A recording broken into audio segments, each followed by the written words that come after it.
Story 1. It started with the backpack. Just sitting there on a flat rock at the edge of a clearing, perfectly upright, straps neatly fastened. No one around. I'd hiked 3 hours from the last shelter and seen no one. I checked the trail register at the last crossing. The last sign-in was 2 days prior. This pack looked new. Definitely not trail-worn. Inside, a half-full water bottle, a protein bar still sealed, a headlamp with fresh batteries. No name tag, no dust. It was as if the owner had simply stood up and walked away. The wrongness of it sat in my gut, cold and heavy. I left it, telling myself someone had just stepped off to relieve themselves. But the silence that followed was absolute. No bird calls, no insect buzz. The forest was holding its breath. I pushed harder, wanting to put miles between me and that clearing. My own boots felt loud, foolish. Every snap of a twig behind me made my spine lock. I told myself it was a deer, a bear. But the rhythm was wrong. It was a single, deliberate step. Pause. Then another. By dusk, I was nearly running. The trail climbed steeply toward an old ranger's cabin I knew from the map. It was supposed to be caved in.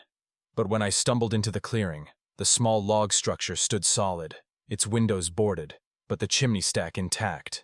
A wisp of gray smoke curled into the cold air. My breath fogged. Impossible. The fire was impossible.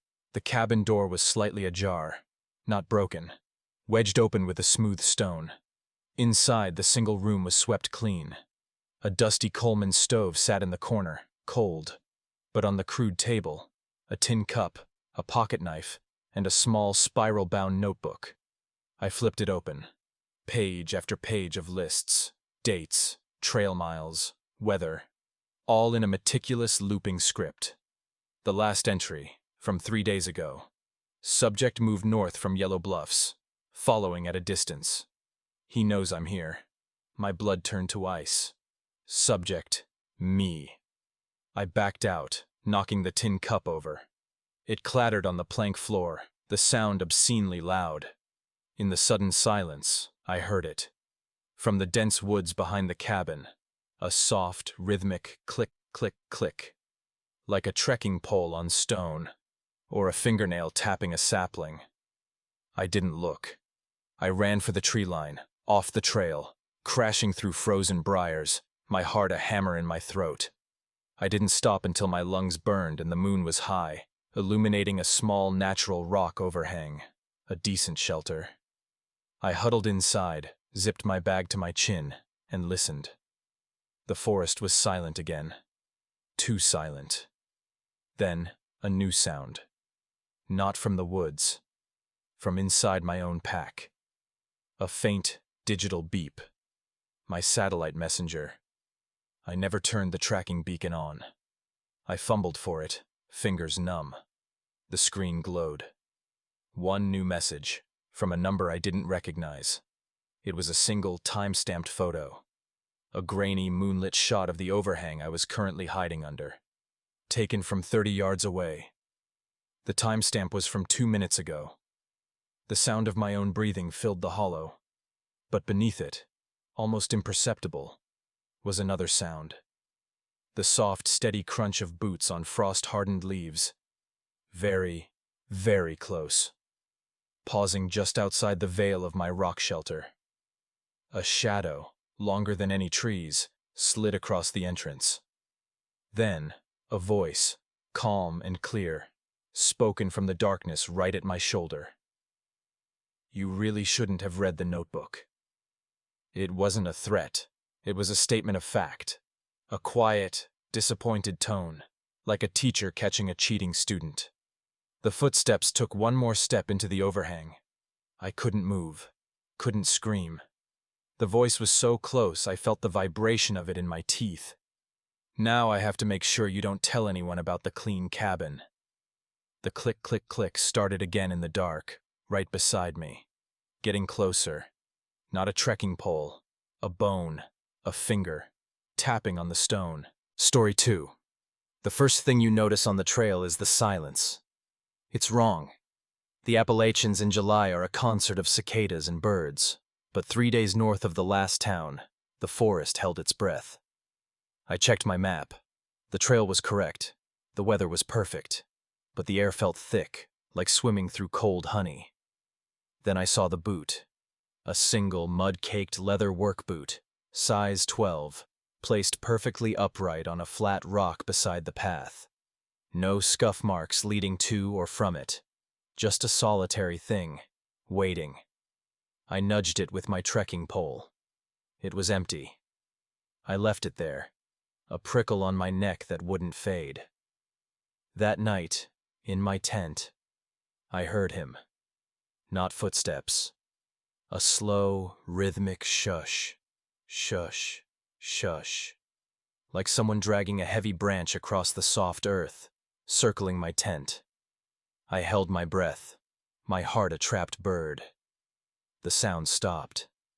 Then, from the other side, it started again. I didn't sleep. At first light, the ground was undisturbed. The next day, I saw him for real. A flash of faded red flannel between the tulip poplars, miles behind me. He wasn't on the trail. He was paralleling me, deep in the woods, moving with an unnerving, casual pace. I changed direction, taking a blue blaze side trail. An hour later, cooling my feet in a creek, I looked up. He stood across the water, 80 yards away, not moving, just watching. When I scrambled for my knife, he was gone. I booked it to the next shelter, a 2-man lean-to with a stone chimney. It was occupied. An older guy named Dale, who grunted when I mentioned the man in red. Saw him yesterday, too. Never says anything. Just looks. We decided to hike out together at dawn. But Dale was gone when I woke. So was his pack. His sleeping bag was rumpled, but empty. On the wooden table, his metal coffee cup sat upright. Next to it, placed with geometric precision, were 3 river stones. I ran. I didn't care about the trail. I crashed through undergrowth until I found it, an old ranger station, boarded up and decaying. The main door was padlocked, but a cellar bulkhead shifted under my weight. The smell of wet soil and rot hit me. It was a prison of dark, packed with rusted cans and a mattress mildew black against the wall. I slid down, hidden in the absolute dark, listening to my own gasping breaths. And then, the bulkhead groaned again. Not a shift. A deliberate, slow creak as weight settled on it. A shadow, the shape of a man, blocked the square of gray light from the entrance. I pressed myself into the corner, my knife a cold slug in my fist. A hand came down, not to the latch, but to the wood beside it. It was stained with dirt and something dark. It stayed there, palm open, as if testing the air. Then it was gone. The shadow moved. I heard him walking around the tiny structure. Shush, shush, shush. The sound of his boots, but not on the forest floor. On the roof. He was up there, walking in a slow, patient circle above my head. I didn't move. I didn't make a sound. Hours bled by in the pitch black. The walking stopped. Then, a new sound. A soft, persistent scritch, scritch, scritch from directly above the bulkhead door. Metal on wood. He was working at the padlock. My phone had no signal. My water was gone.